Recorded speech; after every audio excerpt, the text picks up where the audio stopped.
spend time with somebody I don't know. I wanna stay for a while, I wanna move your way. No, the roof might cave in, all of these snakes in the wild. I'm about to lose my brain, tell me who gon' save me. There we go. All right. Oh shit, I didn't have my beer ready. Oh no. We're not restarting, we're rolling. This is it. Hold on. There it is. If anybody was waiting on it, It's right there. Contemplated putting some olives in this beer. I know we talked about the olives and beer thing a while ago, so I won't do that again, but people should give it a try.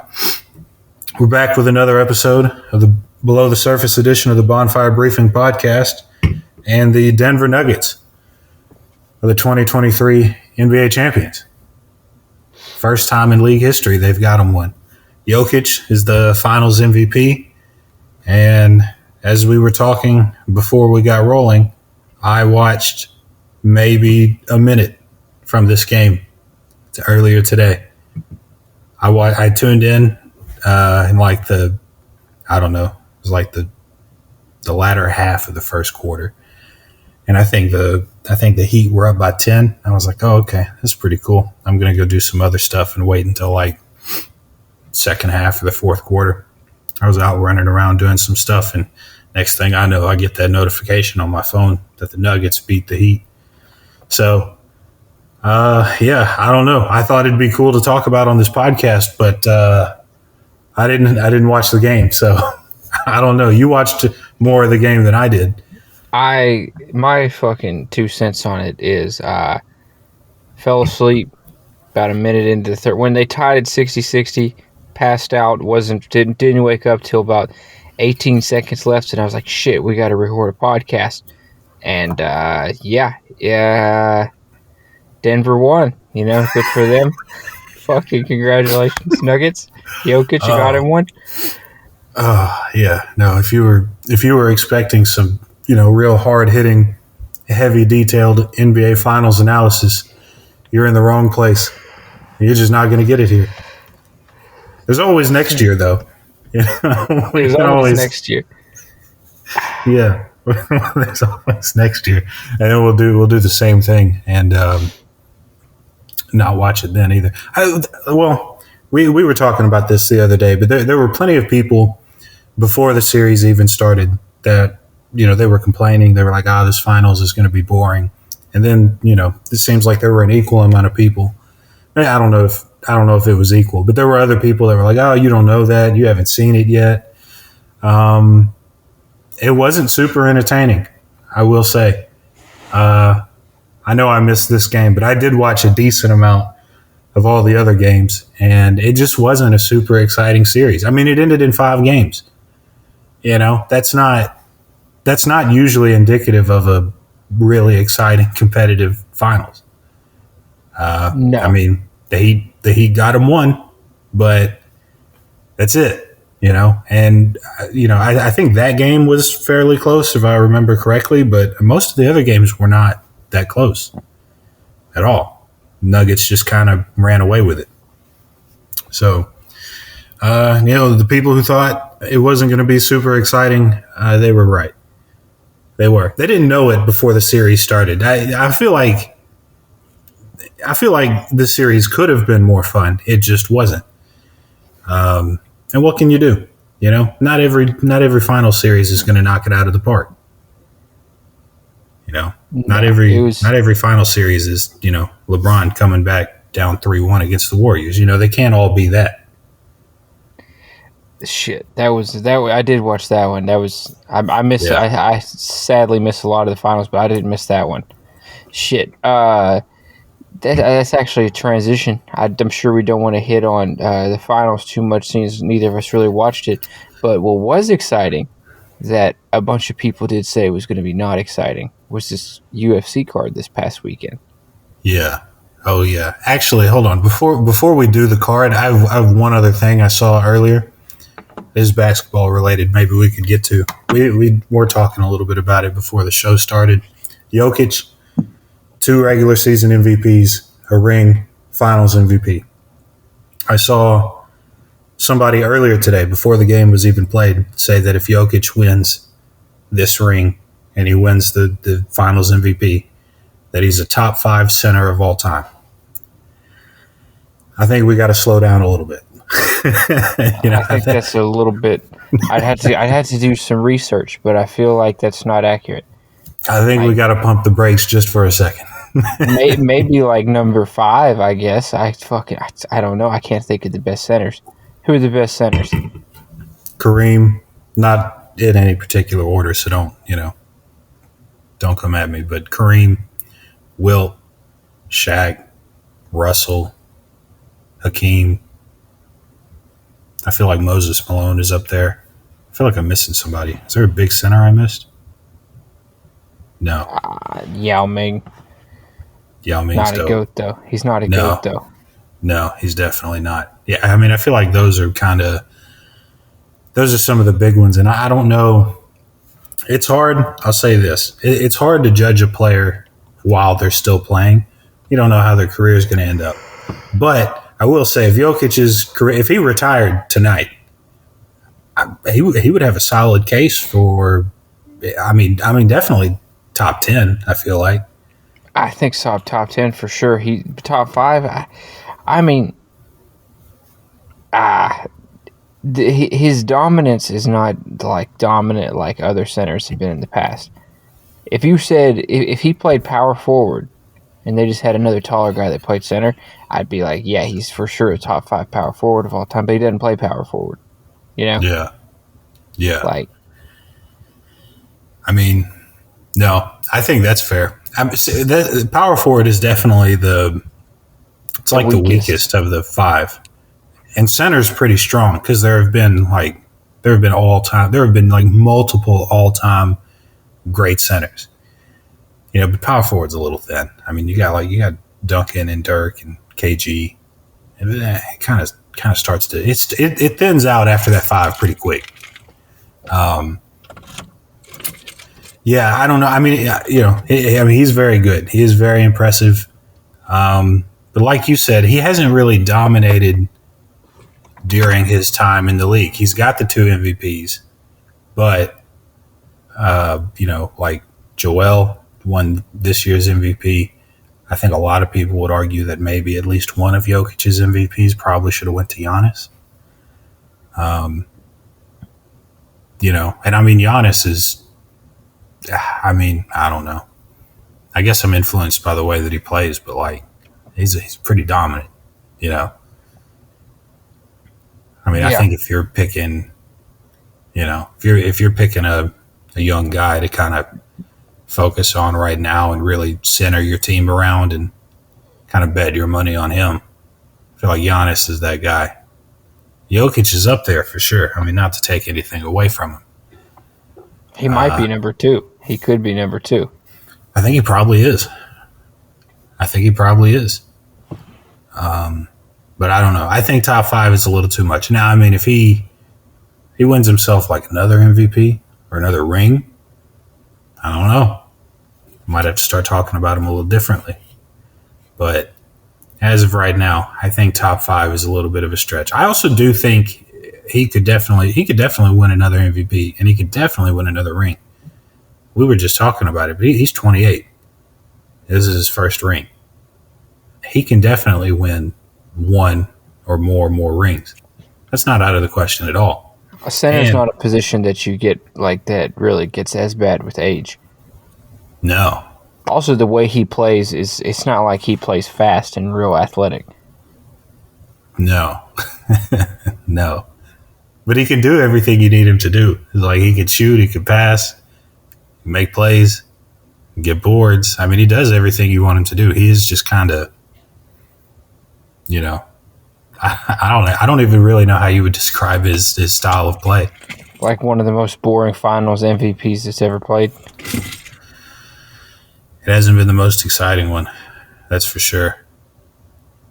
But I mean, he got him one. Also, 2 other people that got rings tonight. KCP. I don't know that a whole lot of people would have guessed that he'd get him one. Wait, did he get one with the Lakers the first time? I feel like we went over 2020, I think so, yeah. I think he did. Yeah. I don't know that anyone would have thought he would have got another, though. He got a lot of shit on that Lakers team. A lot. Like a whole lot. But he got him another one. 2-time champion, KCP. And DeAndre Jordan. I don't think he played at all. No, he got a couple minutes in tonight. He got 3 minutes in tonight. That's good. DeAndre Jordan, finally an NBA champion. That's awesome. Good for him. Yeah. I would have thought that it would have been with that great-ass Clippers team they had back in the day. A legendary team back in the day. Like one of the fucking all-time great teams. Dude, that team was crazy. It was insane. Prime Blake Griffin, Chris Paul just dishing that thing out. It was they had a bunch of great role players too, like JJ Redick and I'm blanking on his name, but I played with him in 2K all the time. All the time. I know who you're thinking about. Shoot. Barnes? Yeah, Matt Barnes was on there. Was Matt between him and Barnes, Redick, or was it the other Barnes? No, it was Matt. Yeah. Okay. Between those two, you could tear somebody up on 2K just draining threes. Draining them. You know? Was Nick Collinson on that team too? He was, yeah. Yeah. Collison, another guy that, awesome to play with on 2K. Great player too. I always really liked him. I really liked that Clippers team. I could have swore they were going somewhere, but, as we all know, Doc Rivers is incapable of, leading a team to a successful playoff run. It's just not his thing. He is capable of watching some funny shit on Twitter and liking it. Yeah. Let's call it funny. Let's just call it funny and stuff there, Oh, yeah. Disgusting, maybe. But. Oh, I don't know. I don't know if it was him that did that or a staffer or who runs his Twitter, but boy, it was something. I don't know. It was something. Shit. I've seen people talking about how funny this NBA season has been. The NBA season is like, it's a long one, and it's it's full of a lot of characters that do a lot of dumb shit. Yeah. Yeah. Ja Morant, who we've talked about a fair amount on the podcast. Yeah. Love him. Great player. But does a lot of stupid shit. Stop waving a gun around, dude. Just fucking stop. Like, just don't wave a gun around on videos. Just fucking on Instagram Live. Like, just don't do that. Yeah. You figure it wouldn't be that hard, but it must be. It must be tough to not do that. I say I like guns. I don't. I guess maybe it's. I guess I don't use Instagram. I guess that's the fucking deal breaker right there. Fucking. I like waving guns around. It's a lot of fun. You should be safe with firearms. Yeah. Fucking. You should have a good time. Rule number 1: have a good time. Yeah. Rule number 2: be safe. Rule number 2: keep your finger on the trigger. Rule number 3: pull up Instagram Live. Instagram Live, yeah. Yeah. I don't know. You're gonna be waving guns around and shooting them and not have it on Instagram Live. That's crazy. See, this is a libertarian podcast, so you're allowed to love guns, but like there's also. I wouldn't even say it's a libertarian podcast, but you know what I'm saying. Yeah, fucking kind of is. Yeah, I'm sure a lot of my former guests don't see any problem with what he did. Like, what is he getting in trouble for? I don't either. I just don't think you should do it as a fucking professional athlete. Yeah. No, I mean, you definitely shouldn't. And, I mean, I feel like, with the first incident, Colorado, the strip club with the gun, that's no good. You probably shouldn't be doing all that. The second incident on Instagram Live in the car with your homies, maybe it's not illegal, but after the first incident, I don't know that you do something like that anyway.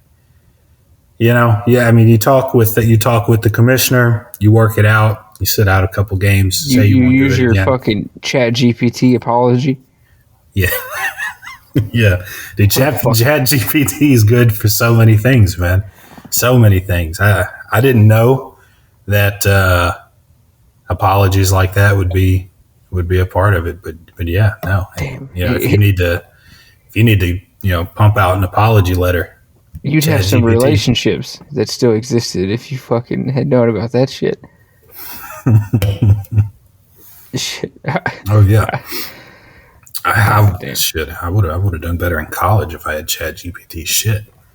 Oh, I would have done great. It just gives you so much of a base.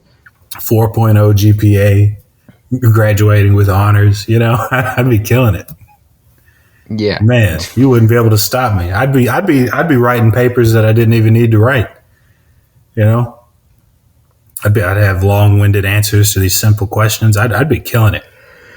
I'd be like, damn. Gotten turned in. Yeah. That was something I struggled with pretty good.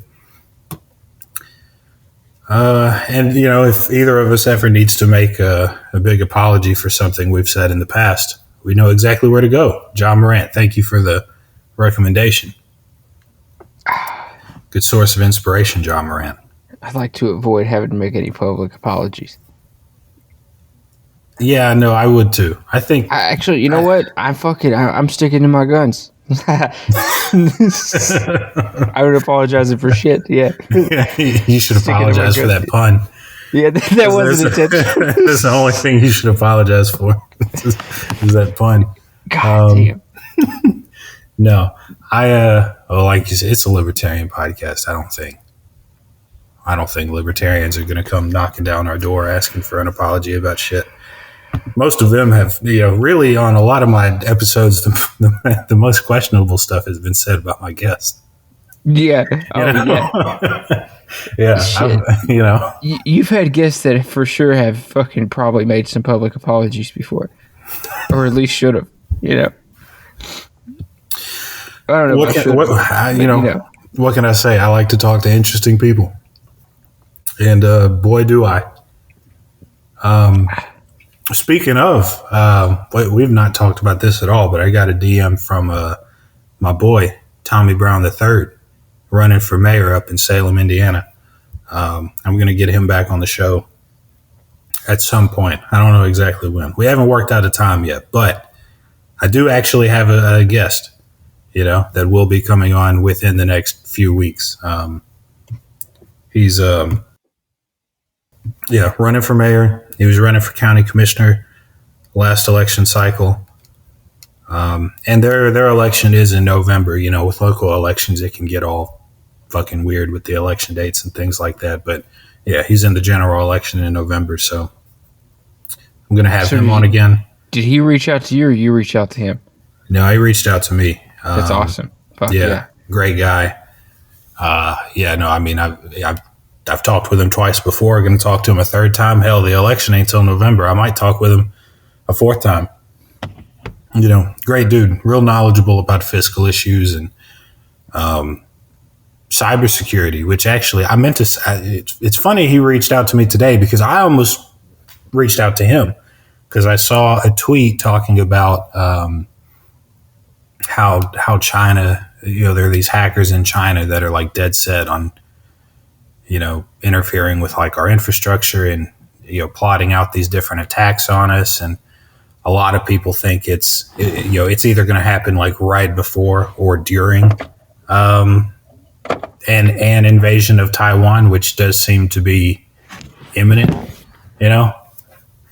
So you sent me something. Did you, this is, just throw a couple of things out there to discuss in the next few minutes. Did we evacuate our citizens out of Taiwan? And also, China has bases in Cuba that they use to spy all over the southern United States.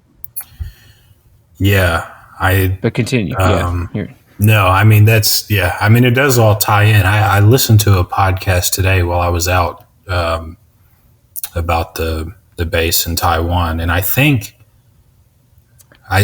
China's saying it's not a thing, but I think the Biden administration is also saying that there's no truth to there being a spy base in Cuba. And I don't know if any of the listeners are aware of the relationship between Cuba and big communist regimes, but it ain't good.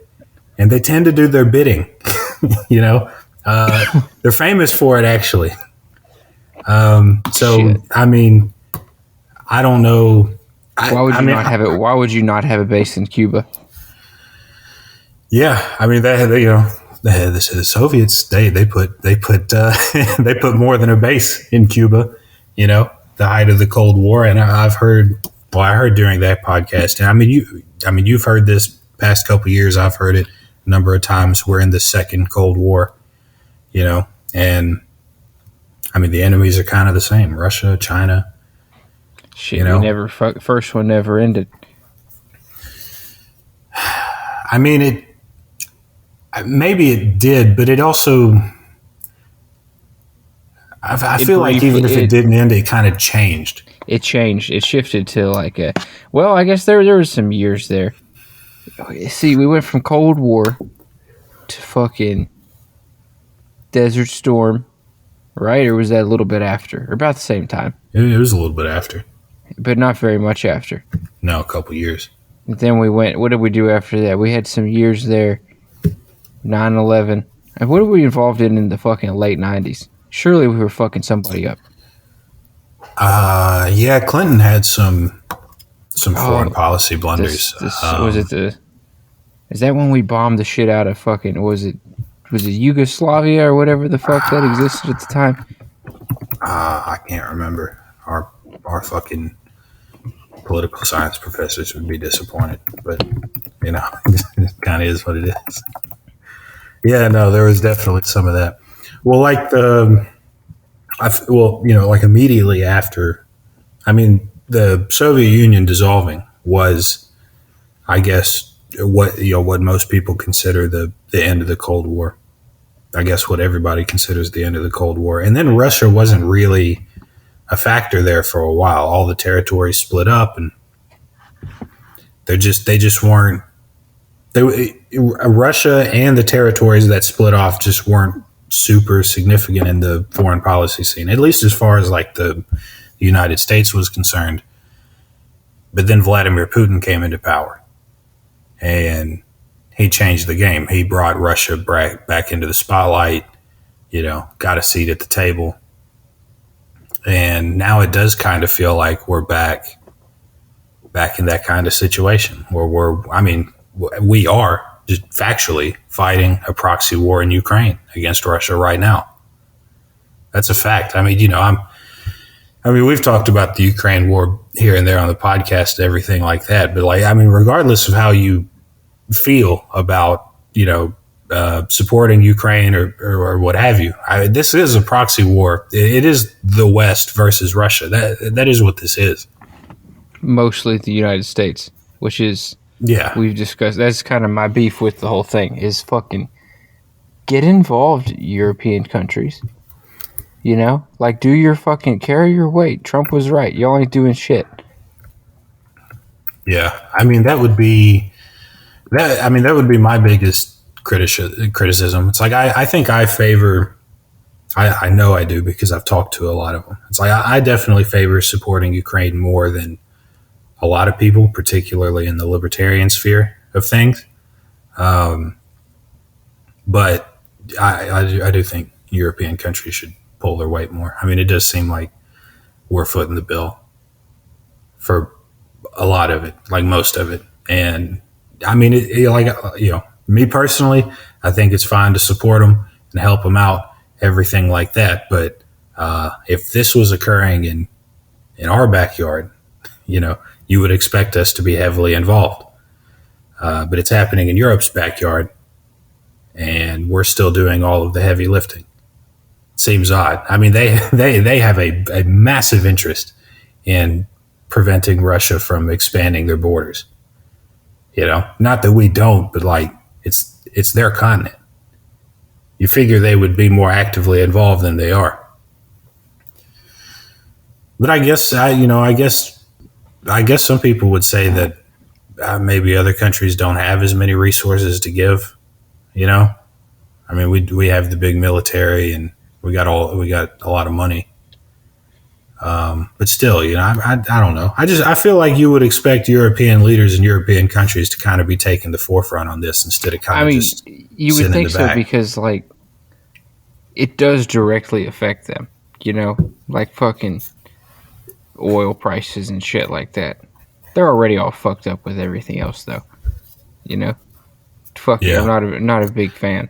I mean, I guess there are allies, but fucking, I think they got a lot of issues. They got some issues, and they also talk a lot of shit about us.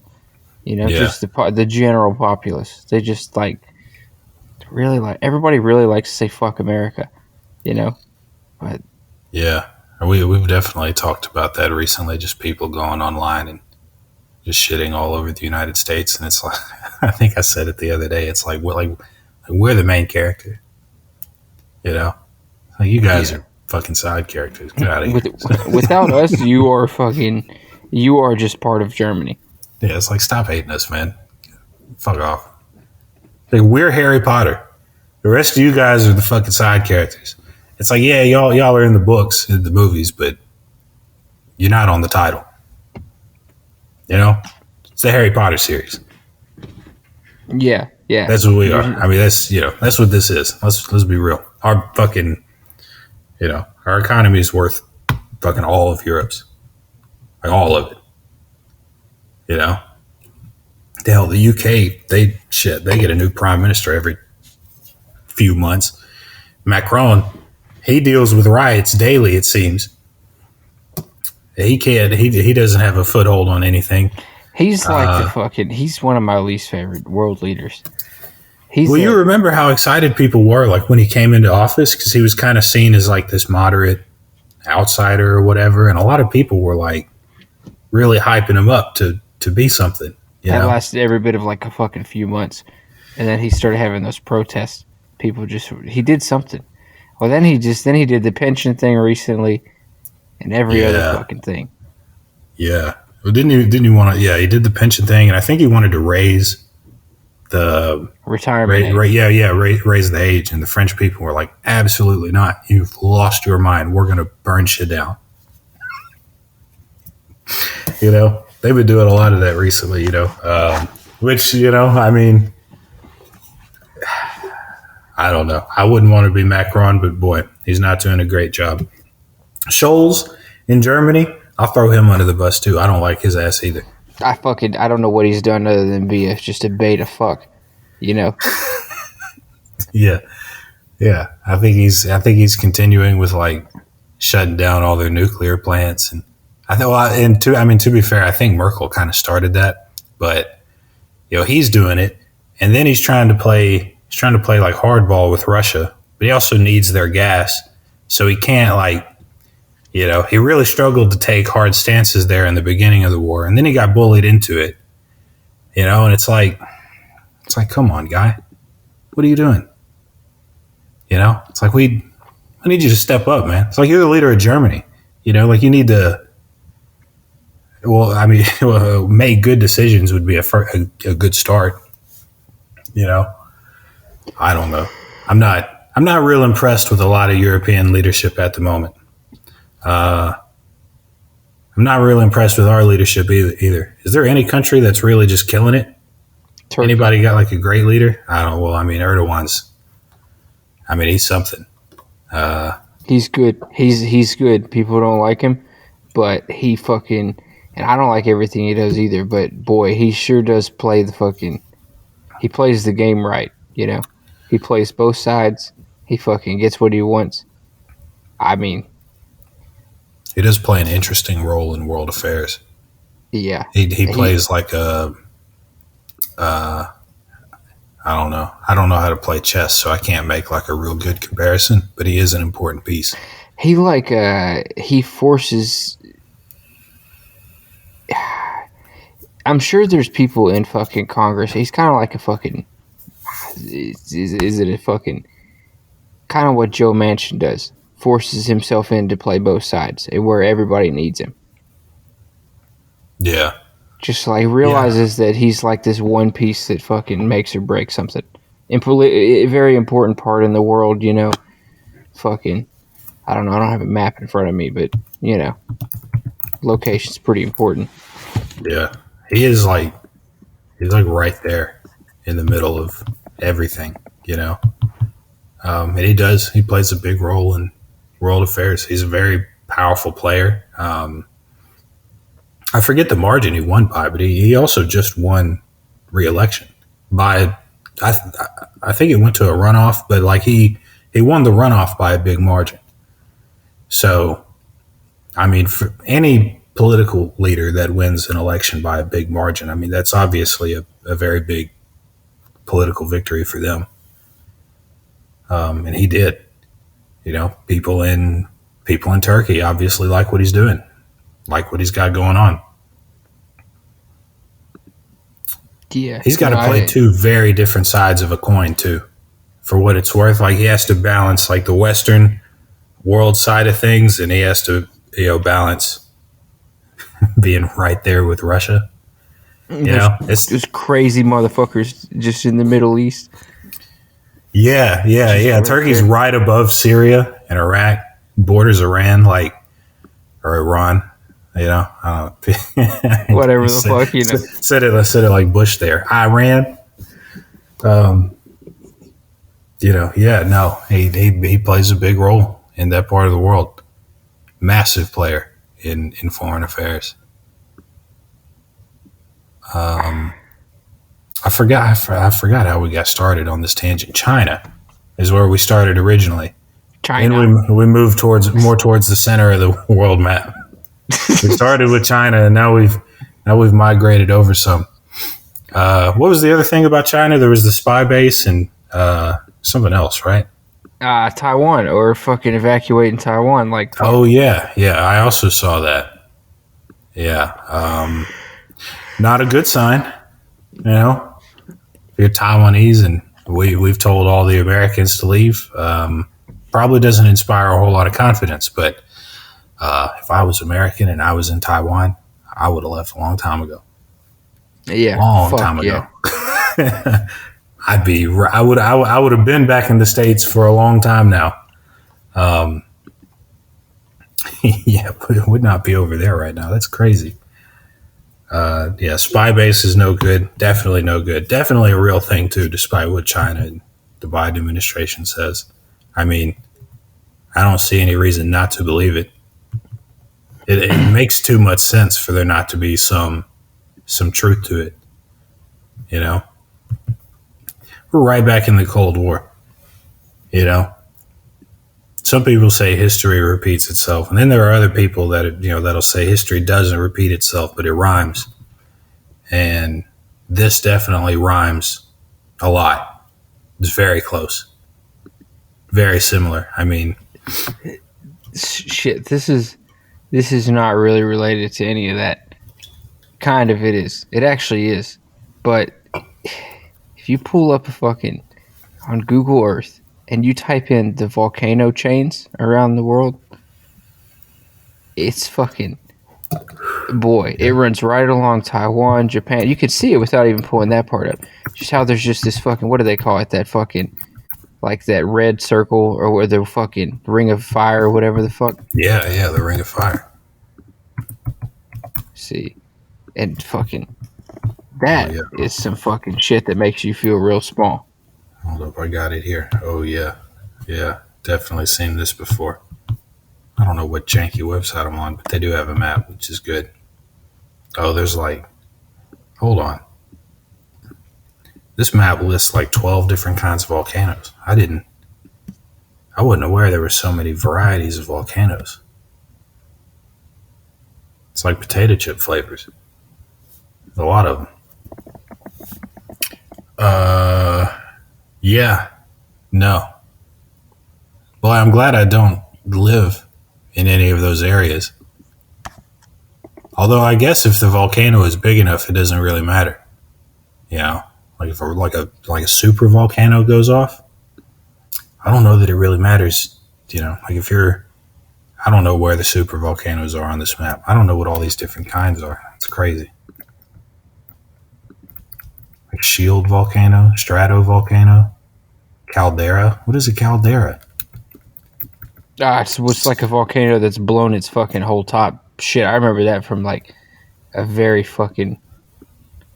young age. I think it's like already blown out all of it. Is that right or no? I don't know. I have no idea. Shit. Yeah, fucking get on Google Earth and you go to like you type in volcano and then click the data layers for any fucking listener who's super interested.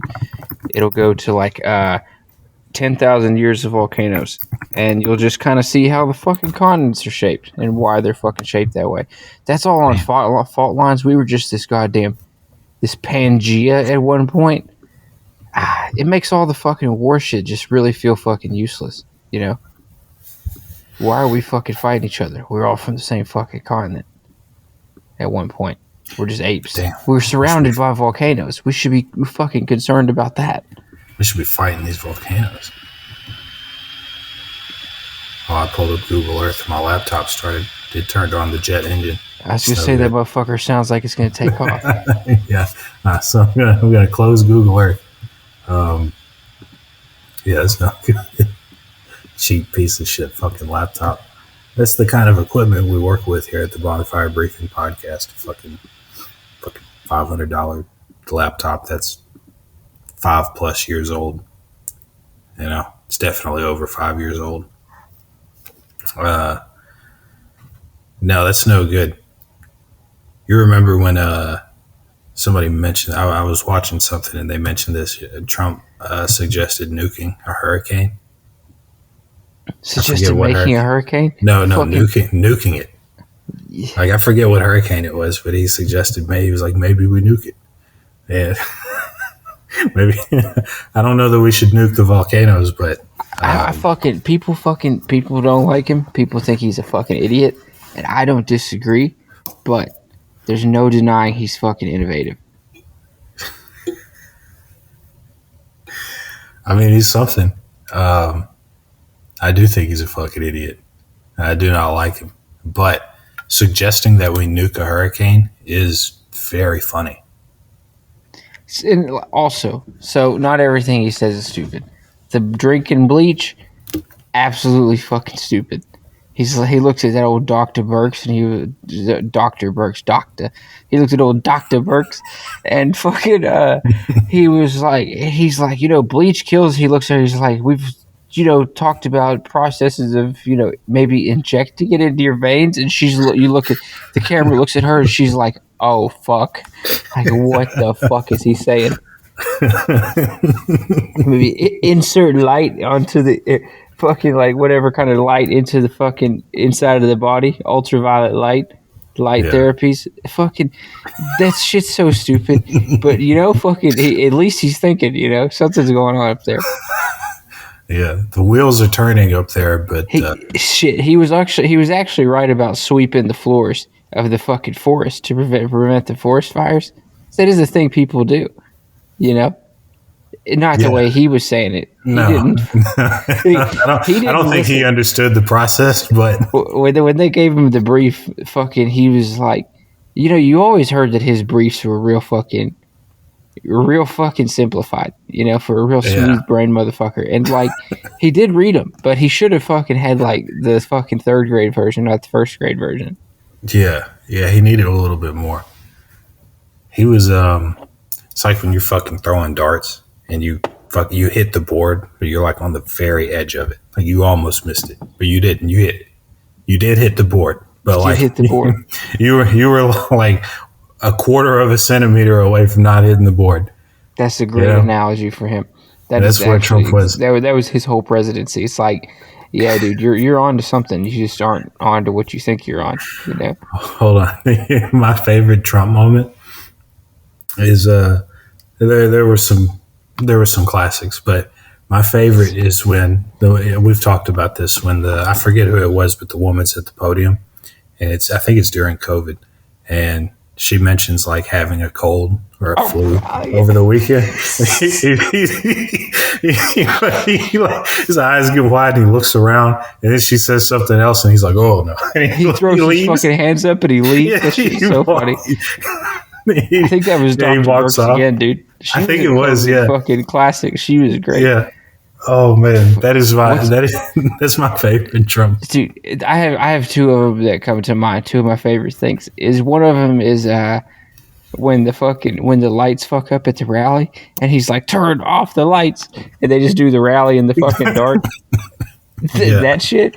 And then when Ruth Bader Ginsburg died, and they get him coming off the plane playing fucking, who is that fucking song? What's that song they're playing? Like fucking Tiny Dancer? I don't even know. I have no clue. I don't remember.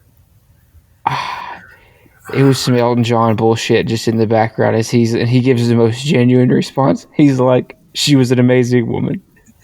We didn't always agree, but there's no doubt she lived an amazing life. It was fucking great. And like it forced people who hated him to fucking see that shit and be like, okay, that's actually okay. Even though they didn't. But I mean, I thought he was definitely thought he was an idiot. I do remember though the day that fucking the election was doing its thing. He gave like a speech, and fucking boy, he hit all the classics. The fucking do nothing Democrats, all of it. And as you're watching it, like as a fucking just a normal American citizen for the 4 years it was going on, you were like, Jesus Christ, like stop, just fucking stop saying shit that embarrasses us. But man, once he's gone, you're like, we talked about this before. He was a fucking LeBron of giving presidential speeches. He's a heavyweight. He's like Reagan is Jordan and fucking Trump is, oh no, Obama is fucking up there too. Obama's like fucking, Obama might be Jordan. I don't know who Reagan is, but he was good. But fucking Trump is just like, I wouldn't even say LeBron. He's like fucking, just goofy as fuck, but boy, it fucking is entertaining. He's like Jokic. Yeah. Goofy as fuck. but he gets it done somehow. Yeah, no, he's not in prime form anymore, which is really a bummer. I'm not rooting for him or anything, but like prime Trump was different. Like you watch Trump speeches now, and they suck. They're terrible. They're boring as fuck. Fox News cuts away from him. They're like, all right, we've had enough of this. Like he doesn't have that same energy to him, that same spark. It's just not the same. He has to do too much of the conspiracy shit because he said well, the justice system has been weaponized, which I'm sure our libertarian audience, this is no new thing. This is an ongoing thing. It's an ongoing American problem.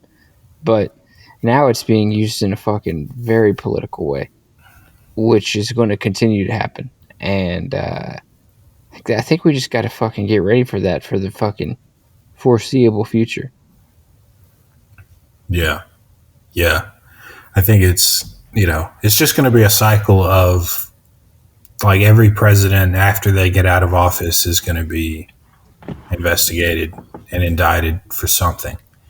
I mean, people have different opinions about the Trump indictments. I would imagine if a Republican is successful in 2024, there's going to be all sorts of Biden investigations. I mean, they're already investigating. Fucking Chuck Grassley said something today about there being somebody who has 11 or 17 recordings of fucking Biden and Hunter Biden fucking doing Ukraine shit.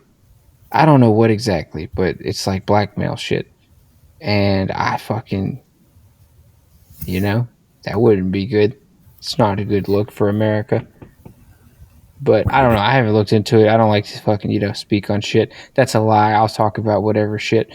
But I'll entertain any idea, But like, if this is getting to where like fucking Chuck Grassley's talking about it, he's someone who you take kind of seriously, He's also 800 years old. He's old. I don't even hate Chuck Grassley, but God, he's old. We need to hear those recordings. I also saw something about that earlier. Maybe we will at some point. I feel like if they are serious, like if they are damning, we will hear them. And if they're not, we won't. They've mentioned them. There's been some stuff out about them today. But I would imagine if they've got like a clear case against Biden, if these recordings are as bad as they seem to be implying, we'll probably hear them at some point. I mean, why would you not? If they are that bad, why would you not put them out? Especially, during an election. I mean, come on. I mean, Justice Department is serving out indictments against Trump, I imagine the Republicans are going to hit back with something big. You would think. They kind of got to. It's election season. Yeah. It's not really the time to be, holding back, pulling punches. Yeah. I mean, this is, it'll be something. The problem is that there's no question that Biden's going to get the nomination. There's no possibility that he doesn't get the nomination. Trump might not, I mean, he's still like he is the favorite, if you're betting, like Trump is the favorite, but it's not a guarantee that he gets it. It's also not a guarantee that Trump beats Biden, and the reverse is true. It's not a guarantee that Biden beats Trump either. God damn, it's not a guarantee that either of them fucking don't die of old age before the fucking election. That is true. That could happen. Well, I don't know. They're both fairly healthy for their ages, but still, it's like, shit. The only guarantee thing out of that you got is that Tim Scott's going to be the VP. I think so. Yeah, he has He's Kamala Harris himself into this one. He has positioned himself. Probably going to drop out of the primary early after South Carolina after he does decent. Yeah. Yeah. Or if he's going to lose South Carolina, which I feel like is, fairly good chance a very good chance he does not win his home state. You don't want to. Losing your home state's fucking embarrassing. Like Marco Rubio, 2016, didn't win his state. That's embarrassing. He might drop out before then. He might stick around. He might drop out after, but I do think he will be the VP pick. He has the third best. According to this poll that I saw, they were measuring like favorability rating, and Tim Scott had the third highest. There was part of it that poll showed it showed I would vote for this person. I need to know more, and then I would not consider this person. And he had the most some of the least I would not consider, and some of the most I need more time to look at it. Yeah, it was kind of whatever his numbers were very clear that he's not everybody's first choice, but he's probably their second choice.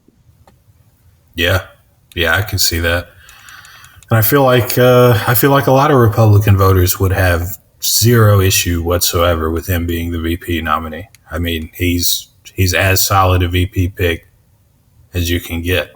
Like DeSantis isn't going to be. If he loses the primary, he's not going to be Trump's VP. Yeah, that's also he's the only one that makes sense. Yeah, I saw Chris Christie went on there on fucking CNN on a town hall, and he laid into Trump for an understandable thing. He was he really has just lost 3 elections in a row, and I know that makes liberals just fucking, get all fucking hot and bothered. Yeah, but it's a fair point. Yeah, CNN audience likes it. For sure. Oh yeah. No, I think it's fair. Republicans severely underperformed in 22, lost the presidency in 20. Lost the popular vote in 2016. They won the presidency, but they still didn't. 2018, they lost the fucking House. Yeah, lost the House. Big progressive wave came in. Yeah, then 2021, they lost the Senate. Yeah. After losing the presidency in 2022, they lost a bunch of governors. Not a bunch. They lost 3. Yeah, they lost a lot of seats that were they should have won. Like Georgia, they should have won, but they had a bad candidate. Bad Trump-backed candidate, of course. And same thing in Pennsylvania. Bad Trump-backed candidate. This is all the 100%. This is just this. I wouldn't even call it. It's Trump's fault. It's Trump's fault, but it's he's got a fucking stranglehold on Republicans. It's not. I don't even know. I don't think the establishment likes any of those people. No, I don't think Oz was his first choice. I don't think Herschel Walker. What the fuck? his brain is like that fucking marshmallow cream stuff. Just fucking nothing. It was so it's bad. Just mush. It was so bad. That debate was hilarious, though, I will say. Yeah, I watched the one between him and Warnock, and he pulled out the fake cop badge or the FBI, whatever it was, Hilarious. Not what you want in a U.S. senator, but very funny. That shit was so stupid. Yeah. No, that was funny, but like the whole rest of the debate was so hard to watch. And like, I'm not a big Raphael Warnock guy, but Herschel Walker was just obviously terrible, god awful candidate. No, and I mean Trump is the leader of the party still, even though he's not in office anymore. I mean, he was unquestionably the leader of the party between 16 and 20, but he still is. And he has to, these losses do fall on him. I mean, they're not like entirely his fault, but he's the leader of the party. It's like Biden with Democrats. It's like it sucks for them that Biden is the leader of their party, but he is. So you just gotta take what comes with that. And if you're going to renominate a guy like Trump or Biden, if you come up short and you come up real short in 2024, you don't have anyone to blame but the leader of your party and yourselves. And I don't know. This sucks, man. It sucks that the two major parties have such god awful nominees. Terrible. It's like, I don't know. I was looking at some presidential rankings the other day. I just wanted to see where people put different presidents, and you get to looking through some of them, some of the greats, you see Washington and Lincoln and, even other guys like liberals loved FDR, conservatives loved Reagan. And you see guys like that and you're like, yeah, that makes sense. Even if you don't like them all that much, it makes sense that they were able to get a nomination and win the presidency. But you look at people like Trump, Biden, Hillary, like, what the fuck are we doing? This sucks. This is awful. These nominees are all terrible. Like, I don't know. I mean, there are people that are crazy for Trump, and there are people that like Biden and Hillary. There are Democrats that like them and had no problem with them, everything like that. But, if you're a middle of the road kind of guy, like I am, you're looking at all that shit like, what the fuck is going on? Like, this is the best we got. This is all we can do. This is what we get. Why is this what the best we got? It just seems like we're fucking. Have we passed? Are we? Have we peaked as a species and now we're on the fucking downward slope? Is this what like culturally society or our fucking society or whatever the fuck, our goddamn civilization, have we, maybe not as a species, but as a civilization, did we peak? Maybe. I think the way we go about business has peaked. I think our fucking American imperialism has had its rounds. I think we're at a fucking point where we are operating as a fucking, we gotta allow the globalists to win, but we have to fucking, I don't think that's true. That's fucking gonna, if anyone just happens to make it this far into the thing, they're gonna hear that. Some people would be like, wait a second. No, but like, we have it's a global economy. We have like, military might matters, but at this point now it matters, like saving face matters, like, and we don't do a good job of that. We used to have leaders. We used to have people who, like, no matter what, at the end of the day, you felt like they were gonna fucking be on the side of fucking all of Americans. And now it's like, you don't feel like people, you feel like it's a lot of show, Yeah. The glory days are gone. How do we get more glory days? DeSantis. No, I don't know.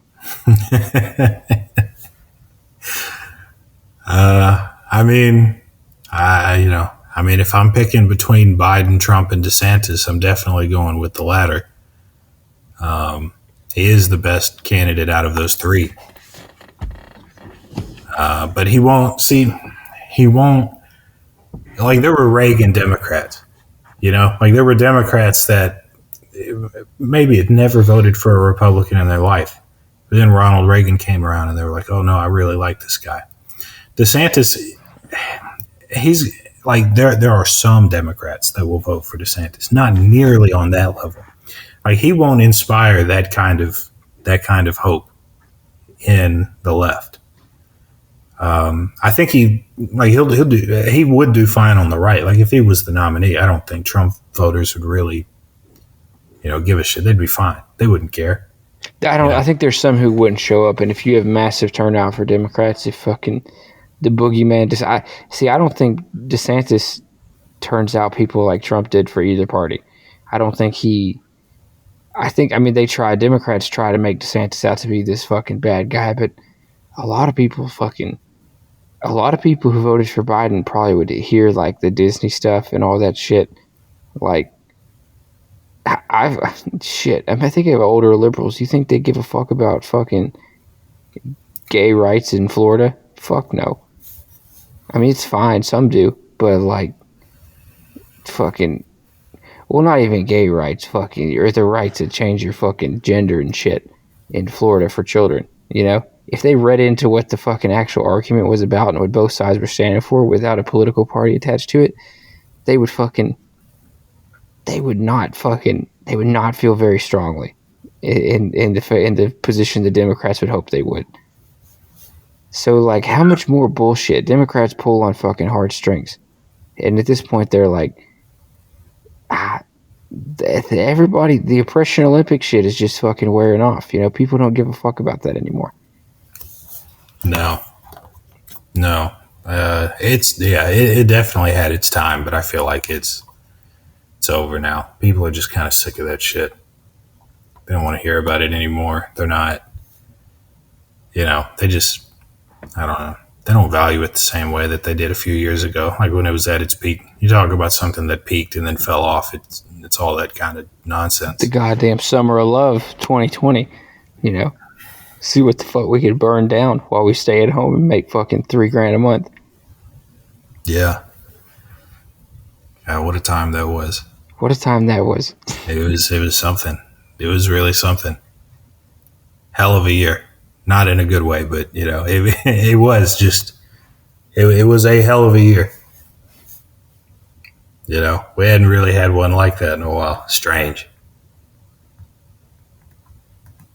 Yeah. Let's see. We're approaching up on this hour mark now, and we haven't mentioned the fights yet. We can do a fairly quick rundown. Yeah, let's run through it real quick. I mean, the biggest thing of the night was Amanda Nunes defending her title and then retiring. You don't think Charles smoking dude the first round was the biggest thing of the night? No. Nunes retiring was definitely the biggest. She's the greatest women's fighter of all time. With no it was definitely the fucking. It was definitely the. The fight. The highlight. The Charles performance was more impressive, but like Nunes retiring at the end of the night it's significant. Was that a surprise to anyone, or is that kind of? It was surprised it was Juliana Pena. She was a little bit fucked up. Yeah, it surprised the fuck out of her. She was on Twitter stuff talking all this shit. She went on Ariel Helwani's show and was like, I'm the best female fighter of all time. And it's like, hold on, wait a minute. Wait. just hold on for a second. No. You got to win off on her. It was cool. One of the biggest upsets in UFC history. That's all good and fine. Greatest women's fighter of all time? Absolutely not. You've lost your mind. You've absolutely lost it. Also, Pena, in the second fight, got her ass beat senseless. Absolutely destroyed.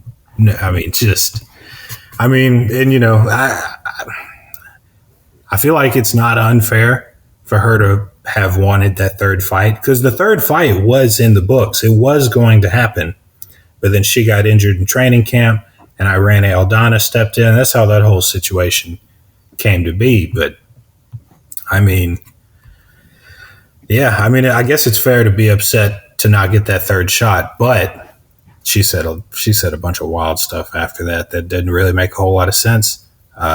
Two, she had her opportunity to fight Nunes a third time, and she got injured and had to pull out. That's not Amanda's fault, you know. Like, it's not necessarily Pena's fault either. You don't intend to get injured in training camp, but shit happens, and you know, maybe it's not Pena's fault, but you definitely can't blame it on Amanda. And if she wants to retire, she has every right to retire whenever she wants to. And thirdly, Pena's probably going to be involved in the fight they make to replace Nunes. It was brilliant that Nunes was like, whoever gets this belt next, it's a fake belt. Yeah. This is the real belt. It's going home with me. That's so fucking funny. Yeah, just retire and then shit on the rest of the division. And it's like, yeah, no, one of you guys will get this belt, but it won't be the same. You know, the queen is out. You know, just, I mean, yeah, no, I mean, really not much more to say other than she is the greatest female fighter of all time. There's no question about it. Not a close second. Like, there's an argument that Valentina Shevchenko, you know, the flyweight champ, is the second best of all time, and Nunes beat her twice. Nunes beat her twice. You know, beat Ronda Rousey, beat Miesha Tate, knocked out Cyborg. I sent that to you the other day. Crazy knockout, fucking absolutely insane. Knocked her out in like less than a minute. Fucking wild. Knocked out Holly Holm. Beat Jermaine Durandamy twice. I mean, there's just no. Avenged her loss to Pena. You know, that's a big thing for a champion to lose the belt and then get it back in the, you know, and have that dominant performance that Nunes had. No, I mean, you know, it won't be the same without her. And the women's featherweight division is gone now. Dana White, you know, he said almost certainly her retiring means the women's featherweight division is done. So, you know, not only did she retire with 2 belts, she retired a whole division. Not that it was much of a division, but, you know, what can you do? Damn, she did just fucking take everything with her on her way out. Yeah, she did. And now everybody's salty. She shit all over everyone. Pena's mad as fuck tweeting. You know, she really went out on top. What else did Dana say about it? I don't remember. I didn't watch the post-fight thing. I only saw his comment about the featherweight division, and he was like, yeah, no, it's done. She did defend that featherweight belt. Like, she defended it at least twice. You know, so, I mean, and she won it against Cyborg, who's, you know, also one of the best women's fighters ever. So, hats off to her. She had a hell of a career. Do you think she fights again? I hope not. Not that I wouldn't like to see her fight more. I am a big fan. I do like her a lot. But, you know, you can't really retire any better than how she's doing it. So, you know, I think she just rides off into the sunset. Double champion forever, like she said. Don't ever come back.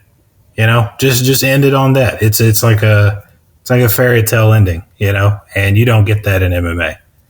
Everybody retires with, you know, losses and, you know, just nobody retires with the record that she has, still holding 2 belts. Like, it's just there's not a better way to end your career than that. So I think she should just call it. There's nothing more she can do. She cleared out the bantamweight division.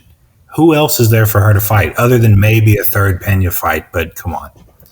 She'd beat the dog shit out of Juliana Pena again. You know? She would. There's no question. First fight was a fluke. Yeah, I think so too. Nunes said something about like she had COVID before that fight and she got over it, but she just wasn't feeling good. You don't get over it. I've had that shit twice now. You don't just get over it. Shit takes months. Yeah, and she looked terrible in that fight. So, like, you know, a lot of fighters will make bullshit excuses for why they lose fights. I don't know that she was making an excuse. I think maybe she like genuinely felt like shit, did not feel near 100%, lost the way that she did. And, you know, as she bounced back in that second fight and it was dominant. So I don't know. I think it was a fluke. I think it was just some weird thing that happened. Yeah, I don't think it takes away from her at all either, because she fucking came back and got that belt back. So she avenged the loss, which is really cool. Yeah, no. I mean, the other big fight of the night was, like you said, Oliveira knocking out Dariush. There was some other good ones. Fucking, I can't really think of it. I can't remember off the dome, but I know overall the card was fucking. It was decent. I mean, I watched pretty much all of it, minus I think the last 2 rounds of the last fight. I think I fucking passed out for that shit. But no, it was good. Good card. No, it was a good one. The real question is for lightweight, now that Charles has beat Dariush and beat him impressively, very decisively. Who fights Islam next? Because there's 3 options. I feel like it could be Charles. They could run that one back. It could be Volkanovski. They could run that one back, or it could be the winner of Poirier and Gaethje. I feel like those are the 3 options that the UFC has in front of them. I want to see it be the winner of Poirier and Gaethje, and then fucking Charles fight whoever of those 2. Yeah, I think they are going to have Islam defended at least one time before he fights Volk again. You know, I feel like it just kind of, because Volkanovski's got the title fight lined up at 145. He needs to defend his own belt. You know. Yeah. So have him defend it, and then you have Islam defend his, presumably. You know, if he loses the belt, it kind of fucks up these plans. But if they both defend their belt, then you run it back as this massive rematch of a super fight. I think that's the move. I also do kind of think the winner of Poirier Gaethje makes a little more sense, because neither of those guys have fought Islam yet. Charles has, and he lost, you know, so, and, you know, you have like the bad motherfucker belt that's going to be on the line with Poirier. And when do they fight? I don't know. I'm not sure. Let me pull that up real quick. But, you know, I think that would be neat. That would be the move. See, you have Islam fight the winner of that fight, and then you put both belts on the line, the title belt and the bad motherfucker belt. And then you do Volkanovski and Islam, you know, you have the bad motherfucker belt on the line.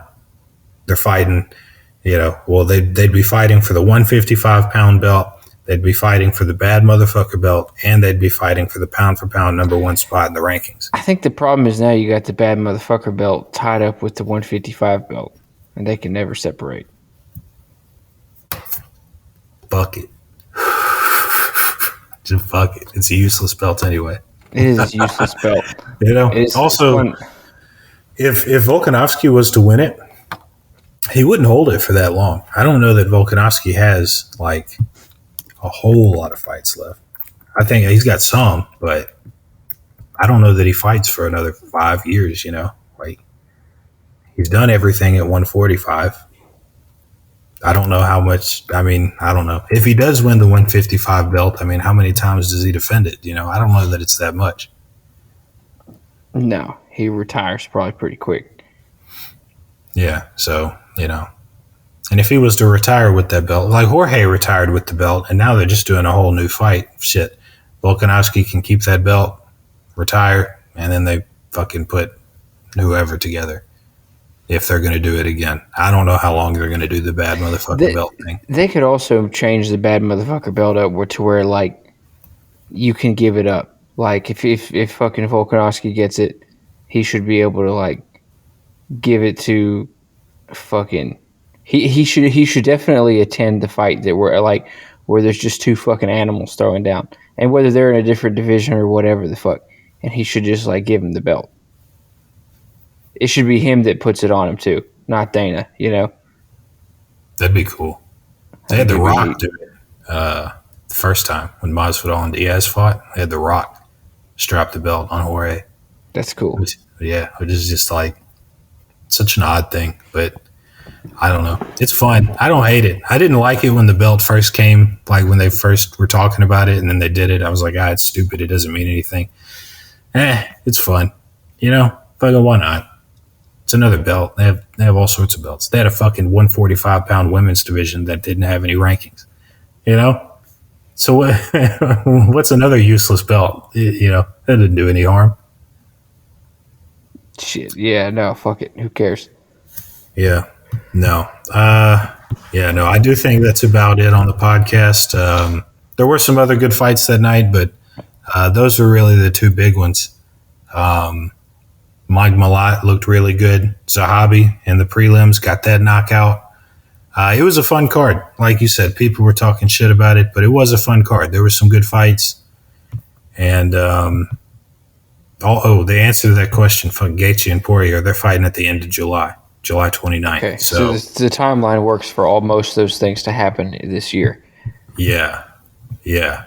So, you know, people probably shit on that card too. You know, but whatever. We have some cool fights. We have cool fights coming up all throughout the year. You know, it's the UFC. They always got something going on. I don't know. I look forward to the fights every Saturday because a Saturday without fights just sucks. Especially when there's no other sports on. There's no college football or anything. And now the finals are over. You know, there's just nothing. It's really just fights here for a minute. We could talk a little bit of NBA draft, but mostly just fights. Yeah, that's pretty much it. Hell, that's going to be most of the sports content you get from us moving forward, at least until football season starts back up. Yeah, it'll be like the draft. But other than that, yeah, it's just fights till football happens. And I cannot wait for that. Football season. It's just... Yeah. There's nothing really like it. Fights are great and everything like that, and I do believe mixed martial arts is the best sport there is, but it's hard to beat football season. It really is. I think that's it. I think that's a wrap on Below the Surface. Like I said, got Tommy Brown III coming back in for a third time sometime over the next couple of weeks. I don't know exactly when. I'm moving in a few weeks. There's all sorts of shit going on. So I don't know. I'll have him in eventually. I don't know if it'll be next episode or a couple episodes after that, but I will have a guest on sometime soon. It's been a while, but it'll be good to talk to him again. And if you like the podcast, follow @Bonfire Brief Pod on Twitter, Instagram. Don't do Facebook. You can listen to the podcast anywhere podcasts are available. And that's it.